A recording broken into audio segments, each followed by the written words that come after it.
Good morning and welcome to Wednesday Workshops with Whitney. I will be your host, Whitney. My apologies that I was unable to do this episode live. I was having internet issues, but next week we will most definitely be live. Today's topic of discussion is hope. For our topic of hope, we will be discussing how to stay hopeful in times of distress. We will define what hope is, address the positive effects, both mentally and physically, of hope, and learn how to boost our own hope. But before we begin, we will start with our icebreaker. I am going to ask an icebreaker question to allow us to open up more with one another and give you about a minute to think about your response to the question. And I would say if we were live to put your response in the chat box, but we're not. So maybe you can email it to me later because I would love to hear it. So here's a question. What topic could you give a 20-minute presentation on without preparation? Once again, what topic could you give a 20-minute presentation on without being prepared or preparing? So it's going to be something that you know a whole lot about. Since I did start the live workshop, Liz said that she could give her presentation on re-entry work and I forgot the other one, but I know one was re-entry work, which I thought was great. It made me think about my own personal experiences of working at a psychiatric hospital. So that would be something that I could give a 20-minute presentation on without being prepared. I could walk you through what happens once an individual is admitted to a psychiatric hospital for some sort of crisis, what they go through with intake while they're staying, and then the discharge process. But your topic does not have to be what your career is or your job is. Your topic could be about a family member, a child, or a location somewhere that maybe where you grew up, or maybe somewhere you like to vacation, or even a recipe. So it doesn't necessarily have to be anything. It can be a lot of different types of things. So I would love it if you wanted to email me your response, but of course you don't have to. Okay, so thank you all for your participation. I really appreciate it. And now we are going to go on to our discussion of hope. So I found an article on hope that really resonated or made sense really with everything that's going on in the world and the importance of hope with everything going on. Next week, we're going to talk about coping skills, and I'm planning the week after to talk about how to stay safe with family members during the holidays or just staying safe during the holidays. Okay, so the article I found is titled Finding Hope When Everything Feels Hopeless. This is from the Wall Street Journal, and it was written by Elizabeth Bernstein. So the three things I'd like you to think about while I'm reading this article are, what is hope? What are the positive effects of hope on our mental and physical parts of our being? And how can we boost our hope? All right, so I will get started. Hope is important for resiliency. Here are ways to boost it.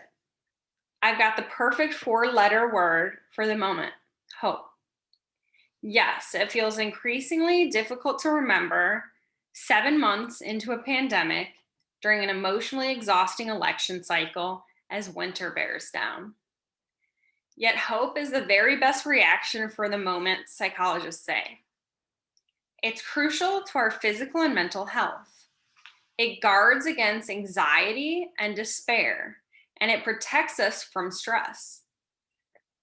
Research shows that people with higher levels of hope have better coping skills and bounce back from setbacks faster.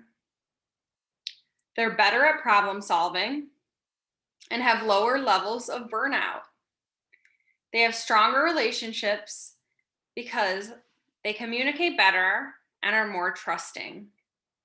And they're less stressed parents, more able to teach their children to set goals and solve problems. So within that paragraph, we got a lot about the positive effects that hope has, such as a guard against anxiety and despair or hopelessness, protects us from stress, have better coping skills, and are able to bounce back from hardships faster, better at problem solving, lower levels of burnout, as well as other things. But what's good about hope is it's something that can be changed. So it's not like you were born a certain way and you can't change. So that's already something to be hopeful about. I love this part's my favorite. You can think of hope as a PPE, a personal protective emotion, says Anthony Scioli, a professor of psychology at Keene State College in Keene, New Hampshire, and co-author of Hope in the Age of Anxiety and the Power of Hope. I love that he said it was a PPE because, of course, during the pandemic, we think of that as personal protective equipment, but it's a personal protective emotion. Most psychologists define hope, so definition, as a yearning or want, desire for something possible but not certain, such as a better future, and a belief that you have some power to make it happen. And they believe that it has two crucial components, which makes sense just from the definition of a yearning or desire or want for something possible but not certain, and a belief that you have some power to make that happen. So the two components is agency, they say, or motivation to achieve the desired goal. And second, a strategy or a pathway to do that.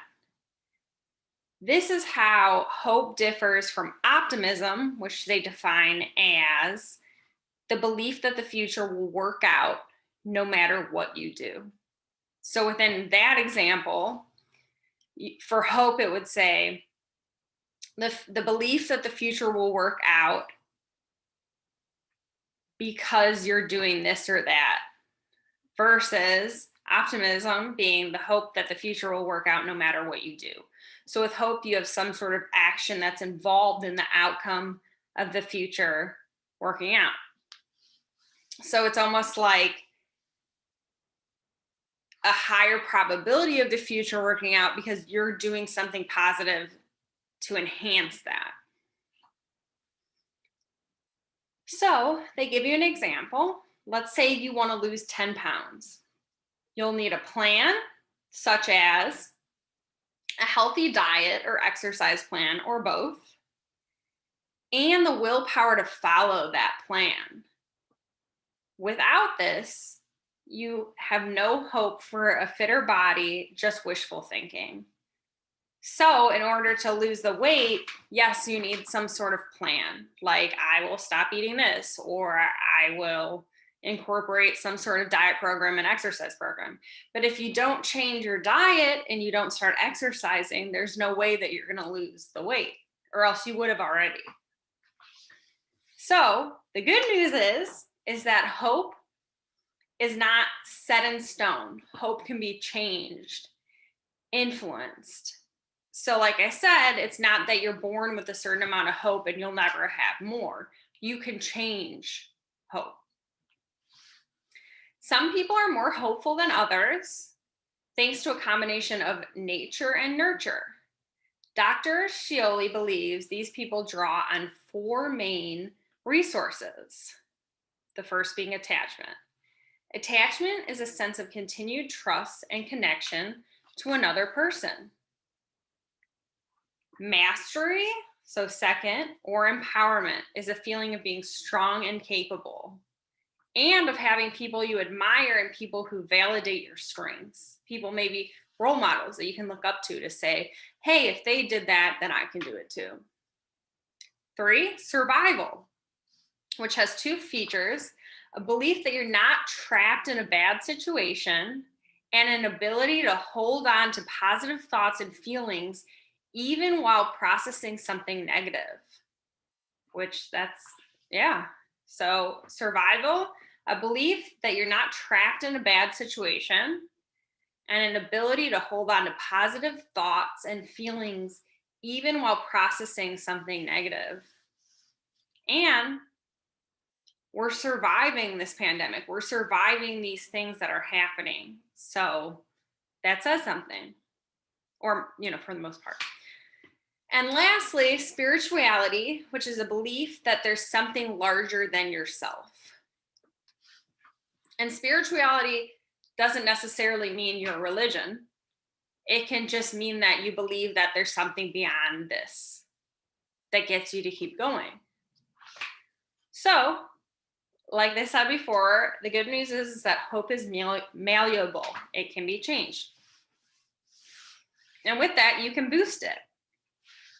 Scientists say it's important that the area of the brain that activates when we feel hopeful, which is the rostral anterior cingulate cortex, which I'm not going to ask you to remember that, which sits at the intersection of the limbic system, which governs our emotions, and the prefrontal cortex, where thoughts and actions are initiated.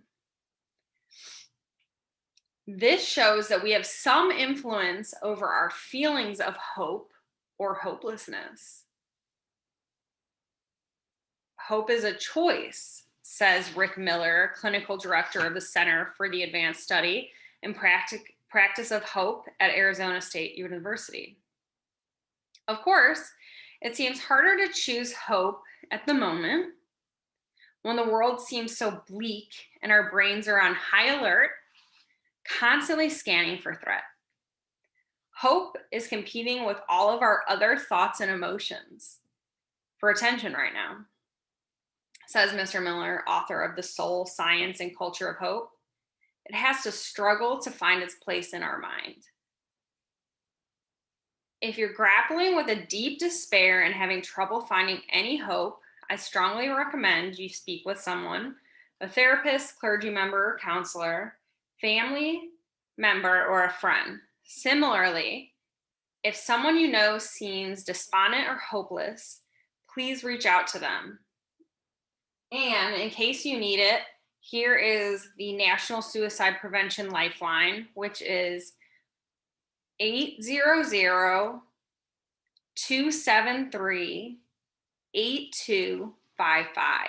And I also wanted to let you know, where's my notes from that at Holston Human Capital, we do have a call line.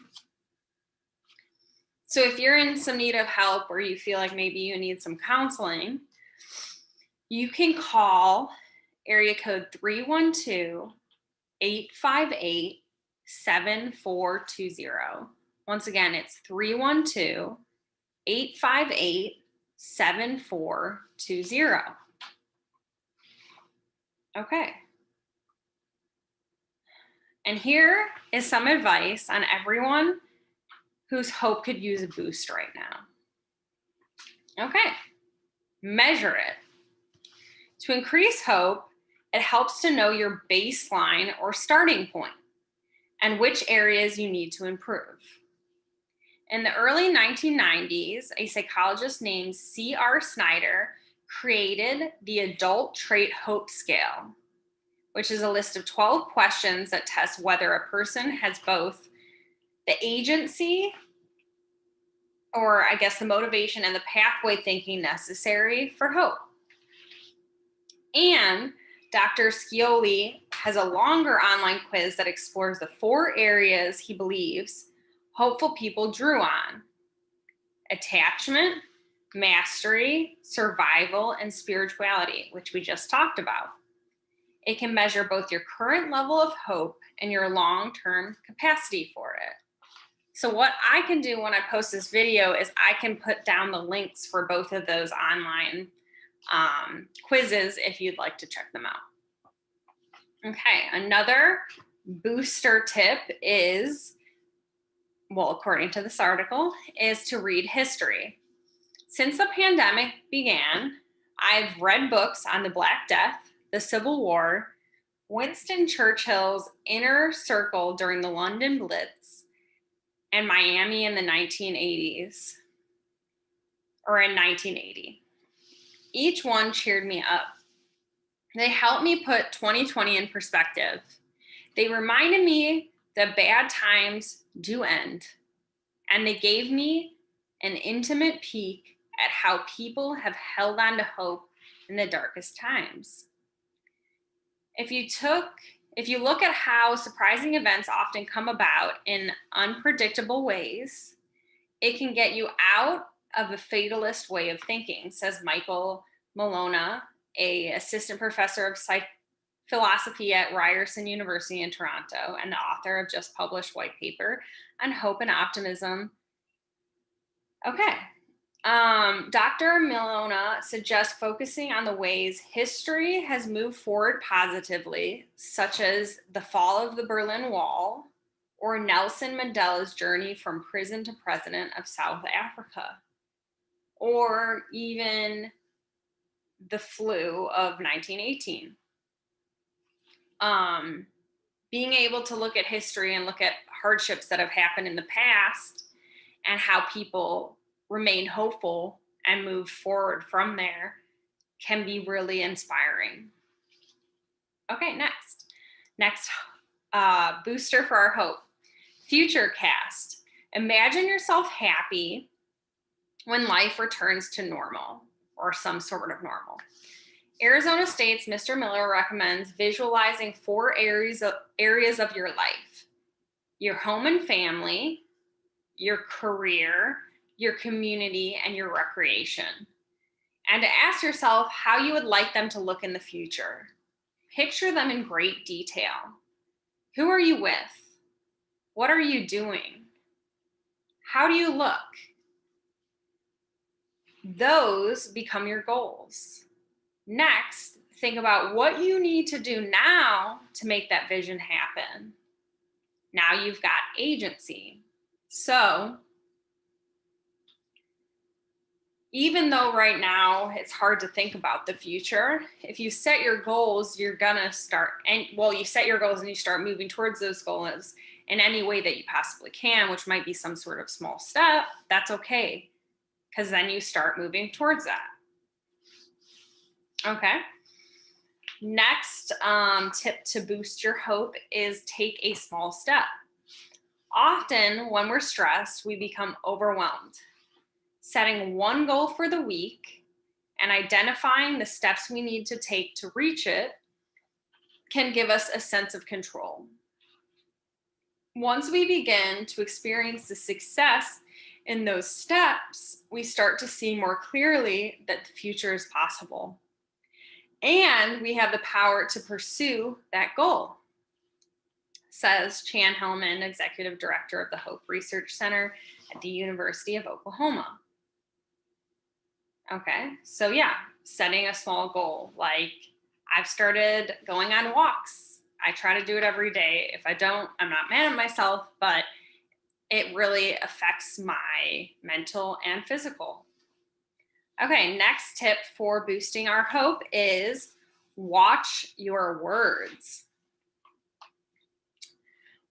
When we despair, we tend to speak in absolutes, which is kind of like all or nothing. I'll never catch a break. Things will always be like this. I'm overwhelmed. We're doomed. Those are all hope killers. Many years ago, I interviewed Elie Wiesel, the Nobel Lorette, author and Holocaust survivor. Mr. Weasel told me something I have never forgotten. He said, "Every word we speak or write matters." Heed Mr. Weasel's advice. Think carefully about your words. Use hopeful language such as, "I can," or "we will," or "it's possible," because it's not always going to be a certain way. And lastly, to boost our hope, it's important to spread hope. Emotions are contagious, and everyone is searching for hope right now. So model it for others. You'll inspire others, showing what is possible. Remember, hope begets hope. When people around you are energized, that energize you as well, or that energizes you as well. So, share your goals with others and describe how you plan to reach them. You may garner support. You may inspire others, showing them what is possible. All right, great. So that was the end of the article. I thought that was a great article. Kind of gave us something to think about. It's really important for us to stay positive, especially right now. So I am trying to give you some toolbox or some tools of the toolbox. Okay. And lastly, I am going to walk us through a mindfulness exercise, and then we will be finished. Okay. I have picked a meditation script for working on our anxiety. I would like you to find a comfortable place to sit.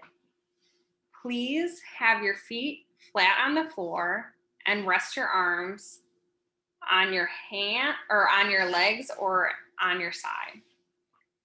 In this script, it asks you to close your eyes. If you're not comfortable closing your eyes, that's completely okay. Now let's begin. Take in a deep breath and gently close your eyes. Easily imagine these scenes while you continue to breathe in slowly and calmly.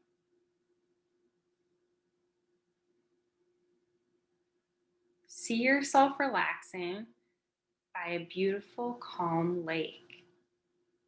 The breeze softly blows over the lake, and you watch the thousands of tiny ripples it creates on the surface of the lake.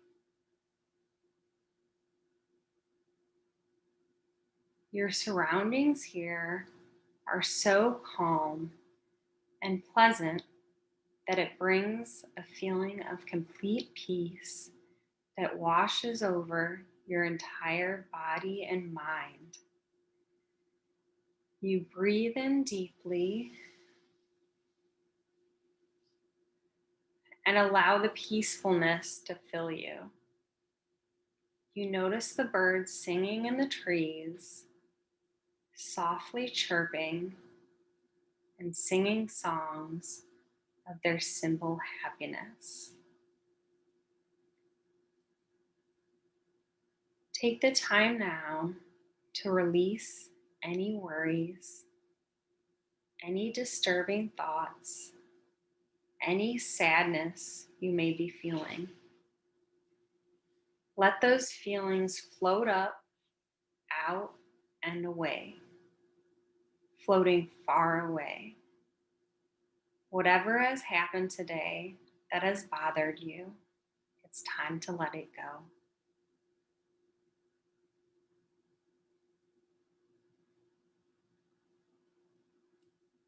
Know that you are really in control of your mind and of your body.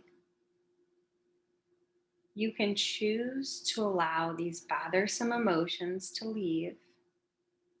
In doing so, you will free up space in your heart and mind for positive things to come.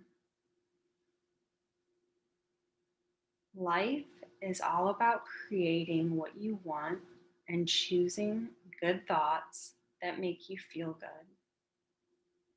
When you focus on the positive, you get more positive experiences in your life.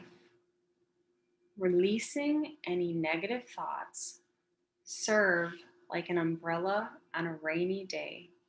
Sure, the rain is here, but it doesn't have to affect you. In your mind's eye, picture yourself now in a stormy, rainy situation. As you open up your umbrella of positivity, you see how you are really protected from all that is going on outside. You are safe. You don't have to be part of rainy difficulties. It truly is your choice how you react to whatever comes your way. Know that you have all the tools you need within. Just choose to use them. You can see your life from a happy perspective. Worry, disturbing thoughts, or sadness are choices of thoughts you think, and you can simply say no to them. Release all the things that have been stressful to you, and you can make peace with yourself. Make peace now with the amazing person that you truly are on the inside.